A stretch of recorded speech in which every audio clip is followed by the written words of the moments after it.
Hello students, हमारे पास एक physics का प्रॉब्लम है।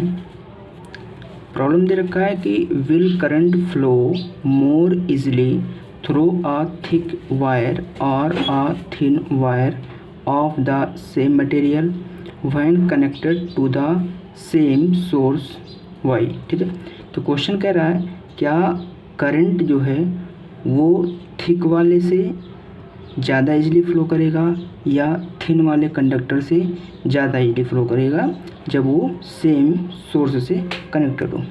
इसको समझने के लिए हम एक एग्जांपल बनाते हैं। चलिए दोस्तों, suppose this is thick conductor, okay, and this is thin conductor, okay.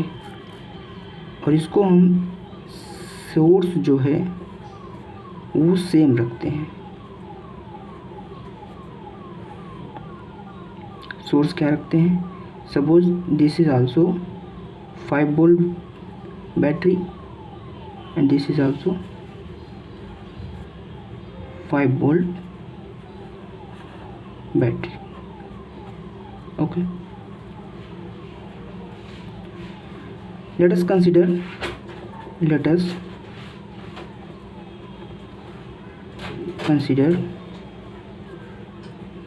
both material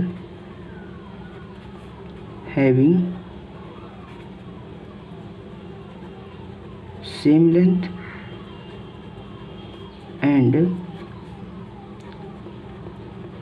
same resistivity. Suppose दोनों मटेरियल हैं, चाहे थिक वाला हो या थिन वाला हो, दोनों सेम मटेरियल के बने हुए हैं, दोनों का लेंथ सेम है और रेजिस्टिविटी सेम है, but diameter is different, okay. जो थिक मटेरियल होगा उसका डाया कुछ ज़्यादा होगा, ठीक है। जो थिन मटेरियल होगा उसका डाया कम होगा, okay.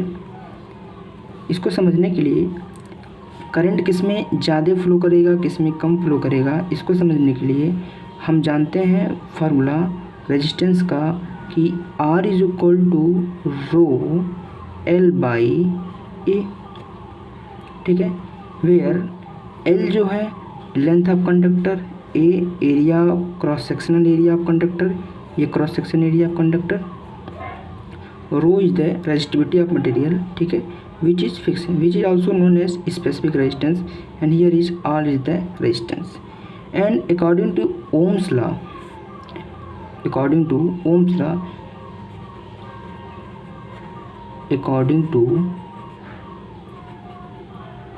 Ohm's law, what we know,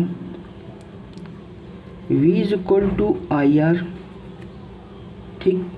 if V is constant then I और R के बीच में इनवर्स रिलेशन देखने को मिलेगा, okay. So here resistivity is also constant, length is also constant, so R depends inversely proportional to area of the conductor, okay. As we can see, the area of conductor of the thick conductor is more, यानी कि thick वाले conductor के लिए और thin वाले conductor के लिए हम देखेंगे 1/a, ठीक है। This is for thick and this is for thin, okay.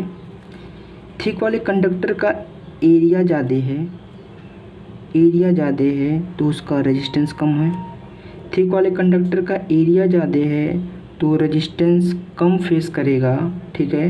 और जिसका रेजिस्टेंस ज़्यादा होगा, ठीक है, उसका प्रोपोर्शनलिटी के हिसाब से करंट का क्या रेशियो होगा, जिसका रेजिस्टेंस ज़्यादा होगा उसका एरिया ज़्यादा है तो रेजिस्टेंस कम है, और रेजिस्टेंस कम है तो करंट ज़्यादा होगा।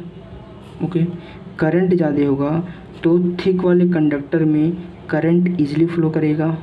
ओके, नेक्स्ट क्या है कि थिन वाले कंडक्टर में करंट जो है वो क्या कैसे फ्लो करे, तो देखते हैं कि एरिया जो है थिन का बहुत कम है, जिसकी वजह से रेजिस्टेंस ज़्यादा है, और जिसमें रेजिस्टेंस ज़्यादा होगा तो हम ओम्स लॉ के हिसाब से कह सकते हैं जिसका रेजिस्टेंस ज़्यादा होगा उसमें करंट कम फ्लो करेगा।